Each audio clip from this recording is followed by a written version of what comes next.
Hey guys, welcome back. Let's talk about fungus gnats because I'm seeing a lot of misinformation on a lot of garden forums about how to treat them. Do they really do any damage?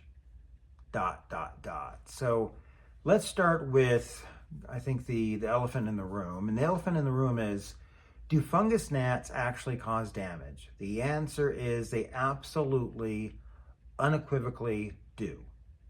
And it's not every life cycle or stage in a fungus gnat's life that causes problems. It's specifically one, it's the larval stage. And that's the one that we have to attack if you're going to be successful at managing and getting rid of them. And it's not as difficult as I think many believe or have been led to believe. I think it's just, again, there's misinformation out there, and I hope you pay attention and listen to the entire video. So let's start with just some basic information on fungus gnats. Fungus gnats, not to get overly technical, but fungus gnats are in the insect order Diptera. Di meaning two, ptera meaning wings, so two wings. And and it's really a true fly order. So fungus gnats, mosquitoes, black flies, fruit flies, they all fall into that Diptera order, insect order. What's interesting about this particular order, and it's unique to this particular order, is Diptera, that order, has a big vulnerability. And the vulnerability is in their gut. Specifically, their gut is very alkaline. And when you introduce a certain bacterium, we're going to call that BTI, which that's what it is. I'm going to put it up here, and you can do your own research on BTI, Bacillus.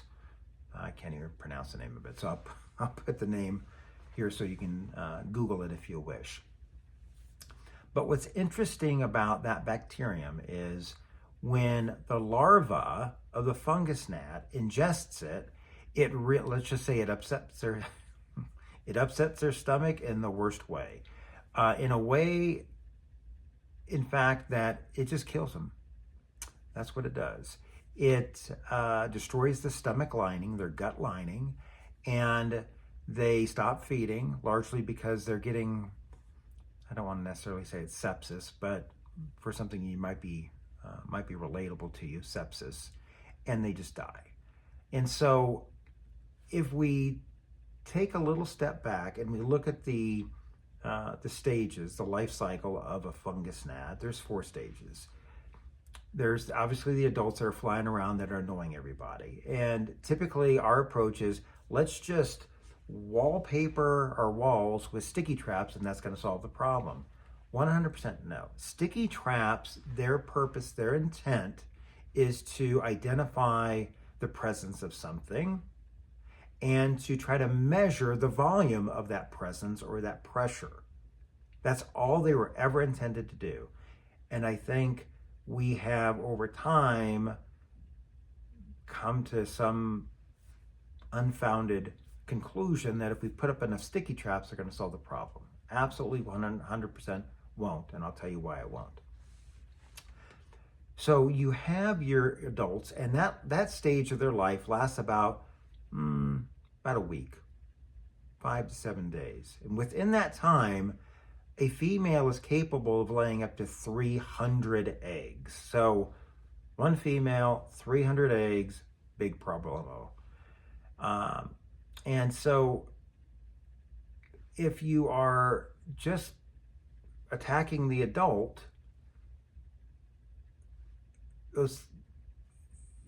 you get my point. You're never going to win that battle. You're never going to catch every adult. Just not possible. So those adults are going to go into those potting mixes, nice moist potting mixes, and lay their eggs. And in about 5 to 7 days, those eggs are going to hatch. And when those eggs hatch, they become larvae. The problem is the larva is has the longest lifespan or life cycle within their entire life cycle. It's up to 14 days. And that's where they're vulnerable. Yeah, you can catch the adults, but you're never going to catch all of them. It's hard to do anything about the eggs. Eggs are somewhat protected. The larva, that's the only stage that feeds. That's a fun fact. It's the only stage in their life cycle that actively feeds. And that's how you get them. Because as they ingest that BTI, as I mentioned earlier, it really upsets their stomach and it makes them stop feeding and they die, and suddenly you're breaking that cycle. And once they get through the larva stage, they go into what they call the pupa stage, which is like the pre-adult stage. And that lasts 3 to 5 days before they turn into regular adult again. And the whole cycle repeats itself. So BTI is available really in 4 products. I'm going to say 2 of them are formulated for immediate use, and 2 of them not so much. However, the 2 that aren't so much immediately usable are the ones that I keep seeing people recommend. So let's go over those 2 first. First one is mosquito dunks. And these mosquito dunks, again, all 4 of these products contain BTI. I'm not saying they don't. They all contain BTI. But the mosquito dunks, they look like a little mini donut, almost like a Hostess donut. They're about that size. And the thought there is you take one of those dunks and you throw it into some volume of water. The problem is it's not clear how many dunks to how much water and how long you have to let those dunks sit in that water and kind of steep, release their BTI to a level where you can apply it as a drench. So that's where that particular product falls down a little bit in our use, because that's not what they were intended for. They were intended to be applied to like large ponds or larger bodies of water, open water, not for like home use. The second one is mosquito bits. Again, yes, it contains BTI, but the bits look very much like coarse vermiculite. And the idea there is the same or similar to the mosquito dunks, is you have to take the bits, you have to soak them in, you have to take some amount of mosquito bits, which is not really clear, and you have to put them in some volume of water, which is also not very clear. And you have to let them steep for a period, which is also not very clear, before you can then, this is a problem with the mosquito bits, then you have to strain them in the strainer so you get the steeped BTI solution or mix to use as a drench. And again, it's not clear how much, how long, ... So those 2, while again they contain BTI, it's just they were not intended for like home use. That's just the reality. The 2 products that are immediately usable are Natrol, I'll put the name up here, and Microb Lift BMC. So Microb Lift BMC, I'll put either the name or I might even post some pictures up here so you guys can see what they look like. And I will link below in the comments links to Natrol and to the Microb Lift BMC.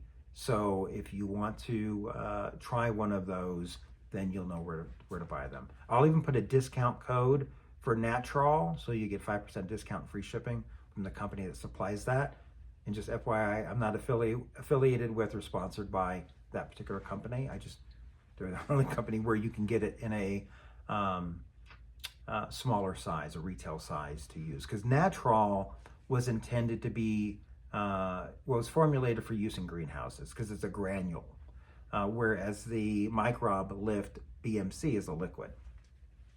So the Natrol, again, it's in granular form, and you mix about 1/4 teaspoon per quart of warm water. I find it mixes better in warm water than cooler water. You go ahead and you agitate it, you stir it. And again, you can just use, I don't think I have, of course I don't have it readily available, just get a squirt bottle. And you can use it as a drench. And the whole idea here with applying BTI is you want to start at the top of the pot, the surface of the pot, or the surface of the soil rather, water that down and just let it saturate in. Because fungus gnats primarily are staying in the top portion of a pot. Not 100%, but by and large, they stay in the uppermost portion of a pot. So by going ahead and using this little squirt bottle, you could use a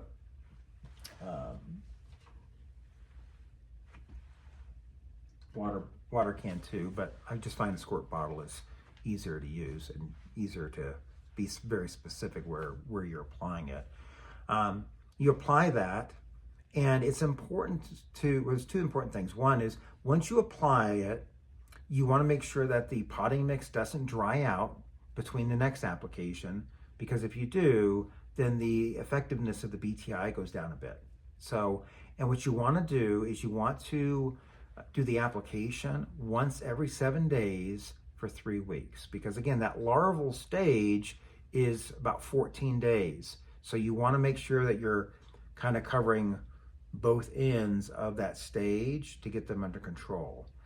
The Microbe Lift BMC, that comes in a liquid form, and the shelf life is actually longer with that product than the Natrol. So that's something else to be mindful of when you're looking at which one of those to purchase.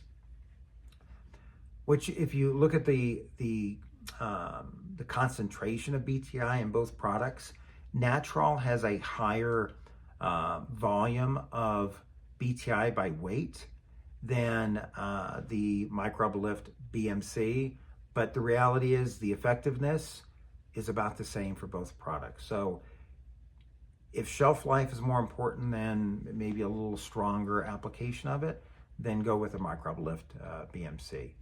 It's super easy to mix too.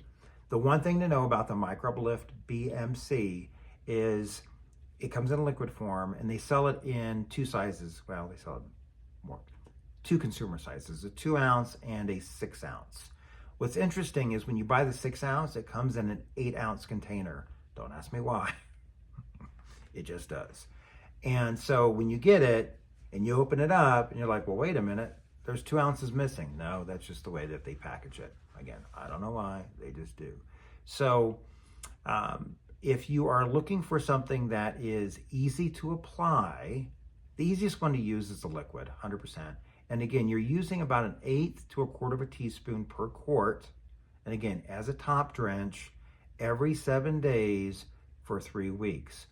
While you're doing that, make sure you do have yellow sticky traps around your growing area. That way you can monitor the effectiveness of the application of BTI to see, are you seeing the same number of fungus gnats getting stuck on the yellow traps or less, right? And again, as I said earlier, the yellow sticky traps they're not a control mechanism.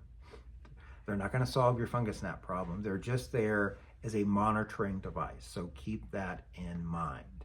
So anyway, I hope you found this interesting, informative. If you did, feel free to subscribe to the channel. Would love to have you along for the ride. Hit the like button, leave a comment. I don't know, share the video with a friend. Anyway, I appreciate you stopping by, and we'll see you in the next video.